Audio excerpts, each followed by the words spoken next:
Welcome to Echoes of Ihsan. And we love to just jump right in. So today, we're going on a deep dive into Sahih Bukhari Hadith, Book 82 specifically. Okay. It's called Punishment of Disbelievers at War with Allah. Wow. Just reading the title kind of gives you a feel for what we're going to be talking about today. Yeah, it sounds pretty intense.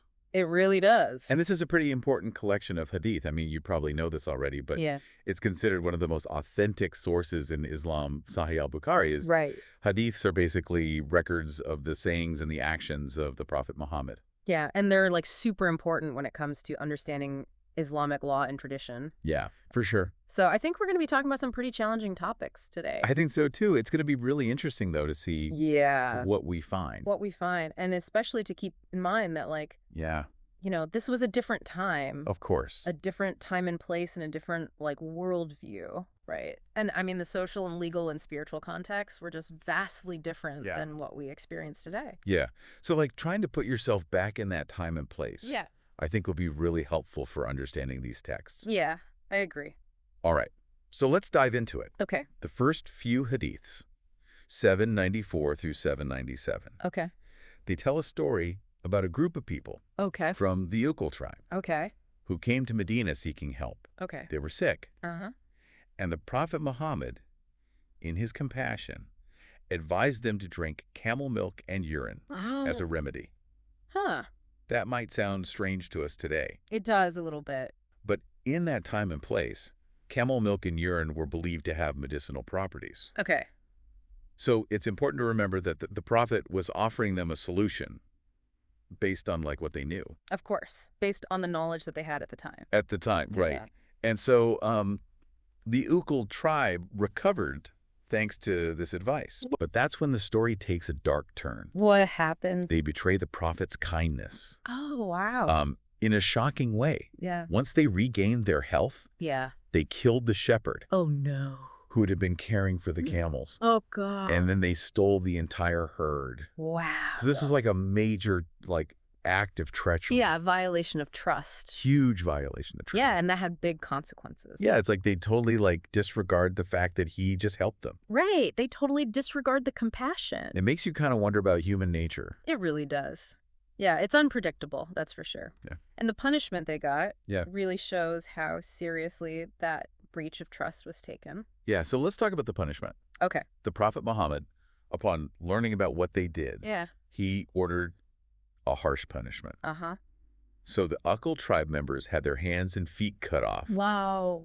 Their eyes were branded. Oh, my goodness. With hot iron. Wow. And they were left in a place called Al-Hara to die without water. Gosh.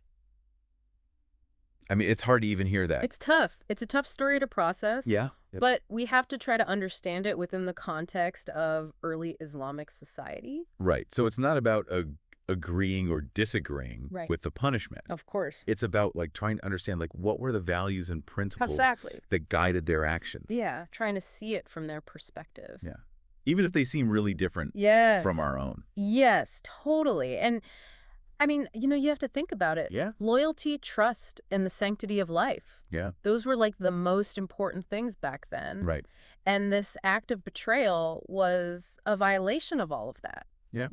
It wasn't just against the Prophet and his community, but also against the divine order. Against God. Yeah. And that punishment, it served as a strong deterrent. Yeah.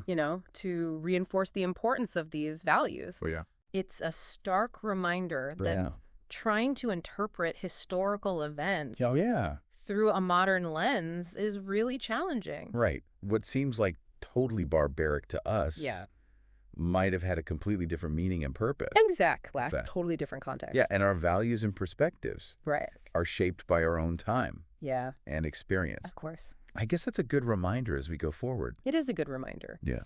And especially when we're studying historical events rooted in different cultures and different religious beliefs. Right. We have to understand them on their own terms. Yeah. Even if those terms seem foreign or repulsive to us. Yeah, absolutely. Yeah. So we've started out with a pretty intense story of betrayal and punishment. Mm-hmm. What do you think about how we should approach the rest of the hadiths? Well, I think we just need to approach them with sensitivity, but also intellectual curiosity. Yeah. We shouldn't shy away from the hard stuff, but we should try to understand it. And Yeah. within its contexts. Yeah. Yeah, I like that. Yeah. We should acknowledge the complexities and the nuances Right. while also recognizing that there's potential for growth and learning here. Yeah. I agree. Yeah. And, as we go forward, let's just try to view these hadiths as pieces of a larger puzzle, Mhm. offering us a glimpse Yeah. into a specific time and place. And Well- hopefully we can gain a deeper understanding of Yeah. the evolution of Islamic thought and practice. Okay, well said. Now, moving on from this kind of harrowing tale of betrayal and punishment, the next set of hadiths, 798 to 803, Okay. shift the focus a little bit to like a list Okay. of major sins and their corresponding punishments. Okay. So what do you think about this shift in theme? It's interesting, Right. because it feels like we're going from a specific Yeah. historical event to a more general discussion of ethical and legal principles. It's like we're going from the practical application of justice Mm. to like a broader exploration of Islamic morality and accountability. Exactly. Okay. Yeah. And actually, Hadith 802 stands out here. What does it say? It lays out a hierarchy of sins, Okay. and at the very top is shirk. Shirk. And just to remind everyone, Yeah. shirk is associating partners with the law. Yeah. Which is like a major no-no in Islam. It's like the biggest sin. The biggest sin. Why is it considered the most serious sin? Well, you have to understand the idea of tawheed Okay. in Islam. Yeah. Tawheed means the oneness of God, Right. the belief that Allah is the one and only God Yeah. without any partners or equals Yes. or intermediaries. Right. So shirk totally contradicts that, Right. because you're associating partners with Allah. So it's not just about believing in multiple gods. Right. It's about like Yeah. attributing any kind of divine power or authority Yeah. To anything other than Allah. to anything other than Allah. Okay, so it's a direct rejection of his sovereignty and his uniqueness. It is. Okay. I mean, I can understand how that would be bad, but why is it considered worse Okay. than like murder? Oh, okay. Good question. So from an Islamic perspective, taking a human life Yeah. is a major sin, Right. but ultimately Yeah. it's a transgression against another creation Right. of Allah. God. Yeah. Shirk, though, is seen as a direct affront to Allah Okay. himself. It's a denial of his fundamental nature Yeah. and a violation of the foundation of faith. So murder is bad, Yes. but shirk is like Shirk is worse. way worse. Okay. Yes. I get it. So the hierarchy of sins Yeah. isn't just about the impact of the action, Hmm. it's about the theological Yeah. implications. Exactly. Okay. What other sins? Okay, so after shirk, Yeah. the hadith mentions killing your own child out of fear of poverty Wow. and adultery with your neighbor's wife. Those are some heavy topics. Yeah. Why are those considered? Okay, so killing a child, especially because you're afraid of being poor, Yeah. that goes against the sanctity of life and the Yeah. importance of compassion. Yeah. Children are seen as a gift from Allah, Yeah. and to take their life, especially for that reason, Yeah. is like the worst thing you can do. It Yeah. shows a lack of trust Yeah. in Allah's mercy and provision. Right. You're not trusting God. Exactly. Bad. Right. And then adultery, Yeah. especially with your neighbor's wife. Right. That's a huge betrayal of trust Yeah. and a threat to the community. Right. Because you're messing with the social fabric. Yeah. Right. Yeah. Okay. So adultery was seen as undermining, Yeah. like the foundation Yes. of the community. Yeah, like family and community. It creates discord and suspicion. Right. And it could even lead to violence. Yeah. So it's a violation of those sacred bonds. Okay. So it's interesting that all three of these sins, while different, they all point towards like a breakdown of trust Yeah. and responsibility and respect for divine Yeah. and human order. Exactly. They disrupt that harmony Yeah. and balance that Islam is trying to create. I think that's a great point to pause for now. Yeah, that's a good stopping point. Okay. Yeah. We'll continue our exploration of these major sins and their implications in the next part of our deep dive into Sahih Bukhari, Book 82. Sounds good. Welcome back. Before we go any further with the major sins and their punishments, I think it's important to clarify something about Islamic law. Yeah, absolutely. What's that? The idea of hudud. Hudud. Yeah. In Islamic jurisprudence, hudud refers to a specific category of punishments that are fixed and mandatory for certain crimes. Okay. and they're considered divinely ordained. Okay. So they're not subject to human discretion or alteration. So it's like divine justice, Oh, where God himself sets the punishments. And there's no room for, like, interpretation or leniency. that's a good way to put it. And these hudud punishments, they're usually associated with crimes that are seen as really serious offenses Okay, against Allah and society. that makes sense. So how does this concept of hudud apply to the major sins we were discussing earlier, like shirk and adultery? Okay, so shirk itself doesn't have a specific hudud punishment in this life, Okay. but it's considered a sin that carries the gravest consequences in the hereafter. Okay. For adultery, though, the prescribed hudud punishment is stoning to death. Stoning to death. That's a very harsh punishment. It's one that a lot of people today would find really disturbing. I understand. It definitely raises questions about how moral values have changed over time and whether those ancient laws should still apply today. Yeah. I mean, stoning is a punishment that Uh, predates Islam. It does. Right. Like Yeah. it was found in various ancient legal codes, like the Yeah. Jewish and Christian traditions, too. Right, so it wasn't unique to Islam. Yeah. It was just part of the legal practices back then. Right. And even within Islam, there's been debate about how this punishment should be applied, especially today. Right. A lot of scholars say that the conditions that have to be met before this punishment can be carried out make it basically impossible to implement in a fair way. What kind of conditions? Well, to do it, you need absolute proof of adultery, Okay. established through the testimony of 4 eyewitnesses Or eyewitnesses. who have to meet certain criteria. Okay. Like they have to be of good character, and they have to have actually seen the act of penetration. Wow. They have to provide consistent and detailed accounts. Okay, so the bar for proof is set really high. Very high. And a lot of scholars argue that those conditions are there to prevent the punishment from being misused or abused. So it's like the severity of the punishment Yeah. was meant to be a deterrent. Right.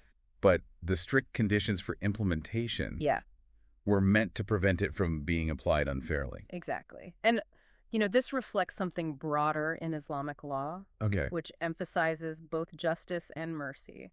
So the punishments might seem harsh, but there's also a strong emphasis on due process and fairness Right. and the possibility of repentance and forgiveness. So it's not just about punishment. No. It's also about accountability, Mm-hmm. redemption, Right. divine mercy. Exactly. And, this brings us back to the hadiths that focus on repentance and forgiveness. Hadiths 812 to 814 are good examples. They tell stories about people who confess to their sins even when the prophet tried to tell them not to. Yeah.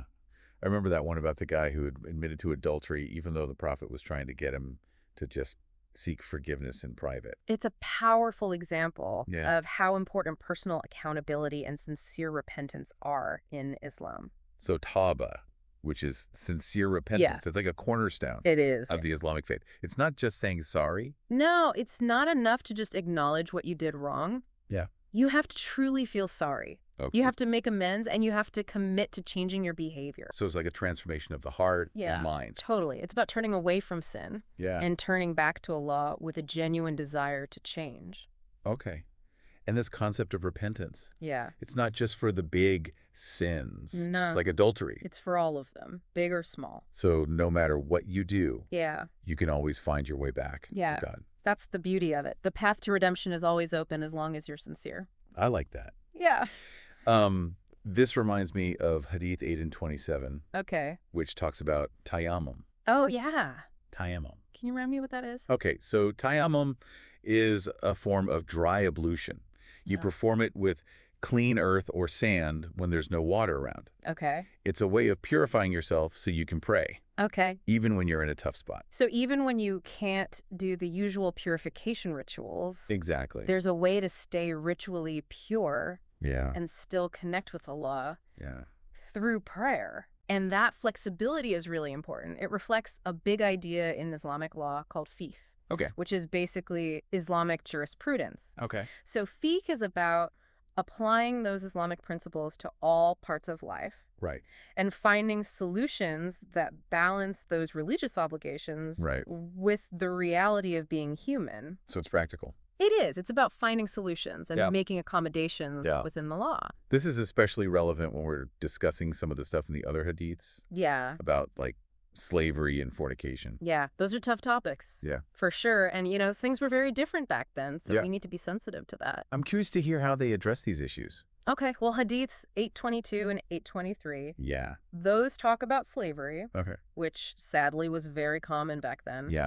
These Hadiths tell us how slaves should be treated Okay. and what the punishments are for certain offenses. Yeah. That's hard to talk about because we know that slavery is wrong. It's a violation of basic human rights. Absolutely. But we have to remember the context. Yeah. Islam promotes equality and dignity for everyone. Yeah. But it emerged during a time when slavery was everywhere. Right. So how do these hadiths address slavery given the norms of the time? Well, they acknowledge that slavery existed. Yeah. But they tried to regulate it and offer some protection to slaves. Okay. For example, they forbid mistreating Right. or abusing slaves. Okay. They emphasize treating them with kindness and fairness. So even though they didn't outright condemn slavery, Right. which might not have been possible back then, Yeah. they tried to make it less harsh Yeah. and more humane. Exactly. So it's like they were taking small steps Yeah. to deal with a really big problem. Within the context of their time, Right. they were trying to make things better. That's a good point. So these hadiths don't reflect our modern views on human rights, Right. but they were trying to reform the system from within. They were. And we also have to remember that the Islamic world played a big part Okay. in eventually abolishing slavery. Right. Lots of Muslim scholars and activists were leaders in that movement. That's important to keep in mind. Yeah. It shows how Islamic thought and practice have evolved over time Right. and adapted to changing social and moral landscapes. It has. And that's important to remember when we're looking at other social norms Correct. and behaviors from these hadiths. Right. So like Hadiths 820 and 841, Yeah. they mention things like effeminate men and slander Uh-huh. Yeah. and homosexuality. Yeah. And those are all things where society's views has changed a lot. Yeah. So these hadiths reflect the values of that time and place. We do. But we need to remember that the interpretations of these teachings can differ, Yeah. even within Islam. Yeah, totally. So we shouldn't take them as like rigid rules for today. Yeah, especially when our understanding of those issues has changed so much. Right. It's all about recognizing that these texts are complex and need to be interpreted in light of new contexts. So religious thought isn't static. It's not. It's dynamic. It is. It evolves. It does. This brings us to Hadiths 834 and 835, Okay. which talk about things that might seem less serious Uh-huh. than those big sins we discussed earlier. Okay. One forbids continuous fasting, called al-wisal, Mhm. and the other one is about rules for buying and selling without proper measurement. Okay. So these might seem like smaller issues, Yeah. but I'm sure they still matter They did. within Islam. So the one about fasting, Yeah. it emphasizes the importance of moderation and balance, Okay. even when you're being devout. Islam wants you to be healthy physically Right. and spiritually. So don't go to extremes. Exactly. Find that middle path. Yeah. What about the one about buying and selling? Okay, so that one is about fairness Okay. and transparency in business. Okay. It's trying to prevent people from taking advantage of each other Right. and make sure everyone is treated justly. So even in everyday life, Yeah. Islam wants us to be just and ethical. Exactly. It's about building a society based on righteousness. I think we've covered a lot in this book. Yeah, we have. We talked about punishments and repentance and forgiveness and social norms and all kinds of things Yeah. that give us a window into that early Islamic society. It's been fascinating. As we move to the final part of our discussion, Yeah. it's important to keep in mind the nuances we've Mhm. been talking about. Right. These hadiths are from a specific time and place. Right. And we have to remember that when we try to understand them. So we should approach these texts with respect, but also critical thinking, Yes. remembering their history, but also recognizing that they need to be interpreted Right. in light of our changing world. Yeah, I agree. Yeah. And we're back for the final part of our deep dive into Sahih Bukhari, Book 82. It's been quite a journey, exploring this world of early Islamic society, with its laws and punishments and social norms. So much to unpack. It really has been. And as we look at these last few hadiths, I think we'll see those themes continuing. We'll get more insights into how the Prophet approached justice and the complexities of legal procedures and the big principles that guided morality and ethics in early Islam. I'm really interested to see what these final hadiths have in store. What stands out to you in this last section? Well, Hadith 836 caught my eye right away. It gives us a glimpse into the Prophet Muhammad's own behavior when he was personally wronged. Okay. The Hadith says that he never took revenge for things done to him personally, unless the limits set by Allah were crossed. So he didn't seek personal revenge. He put divine justice above his own feelings. Exactly. He was patient and forgiving, and he focused on that higher moral principle even when he was hurt. That's a powerful statement about his character. Makes you wonder how things would be different if more people followed that example. Imagine if leaders and decision makers always put justice and fairness first instead of revenge or personal gain. That's a thought-provoking idea. Yeah. So moving on from the Prophet's personal conduct, Hadith 837 to 839 talk about a legal procedure called li'an. Can you explain that a little? Li'an was a specific process for cases where a husband accused his wife of adultery, but he didn't have those 4 witnesses needed to prove it. Right, we talked about how strict those rules are for proving adultery. Yeah. And adultery is a very serious offense in Islam. Right. With a severe punishment. Stoning. Yes. But it's really hard to prove. So this li'an procedure, it was a way to deal with cases where there wasn't that direct evidence. But the accusation was serious. It was like a way to appeal to God when human judgment couldn't reach a clear decision. Yeah. Both the husband and wife would swear oaths before Allah, calling on God to curse them if they were lying. It was a way to ask God to intervene, to reveal the truth. What exactly happened during this li'an procedure? Both the husband and wife would take 4 oaths each. Okay. The husband would swear 4 times that his accusation was true, and then the wife would swear 4 times that he was lying. If they both did that without hesitation, the marriage would be dissolved, and they wouldn't be punished for adultery. But they could still face consequences for lying under oath. So it was like they were putting the matter in God's hands, because there was no clear human evidence. Yeah. There was a belief that even when humans couldn't figure things out, God's justice would prevail. And these hadiths give us real-life examples of how this li'an procedure worked. Like a hadith 837 mentions a case where the child's appearance was considered evidence. Yeah. It says that people thought if the baby looked like the accused man, it would support the husband's claim. So legal proceedings were really tied to those social observations and ideas about family resemblance. Hadith 889 tells another interesting story about li'an, about a man who had criticized the procedure, but then later ended up using it himself. Yeah. It's kind of ironic. This guy, Asim bin Adi, he had complained that li'an was unfair because it could separate a couple even if the accusation was false. But then years later, he accused his own wife and had to resort to that same procedure. Life has a way of turning things around on you, putting you in situations you never expected. It does. And this case also involved those physical descriptions as evidence. The child looked a lot like the man Asim bin Adi had accused, so the Prophet ordered the li'an procedure. It seems like these li'an cases really show how complicated it was to deal with accusations of adultery, especially when there wasn't clear proof. Yeah, they had to balance protecting people from false accusations with the need to make sure justice was served, even in those really difficult situations. It wasn't easy. Now, as we get to the very last hadith in Book 82, it seems appropriate that it takes us back to that central idea, the major sins in Islam. You're right. Hadith 840 is like a summary of our whole discussion. It lists those 7 major sins that are considered most harmful to individuals and to the whole society. Okay. Yeah. So it's like laying down the law, the moral boundaries that define a righteous life. Exactly. It reminds us how serious these transgressions are and what the consequences are, both in this world and the next. What are those 7 major sins? What makes them so bad in Islam? The list includes associating partners with Allah, which is shirk, Okay. practicing sorcery, unjustly taking a life, engaging in usury, misappropriating an orphan's wealth, abandoning the battlefield, and falsely accusing chaste women. That covers a lot of ground. Yeah. From spiritual things like shirk to actions that directly hurt people, Yeah. like murder and false accusations. Right. And each one goes against a fundamental principle of Islam. Okay. Like shirk, it denies the oneness of God, which is the core belief. And murder, it violates the sanctity of life.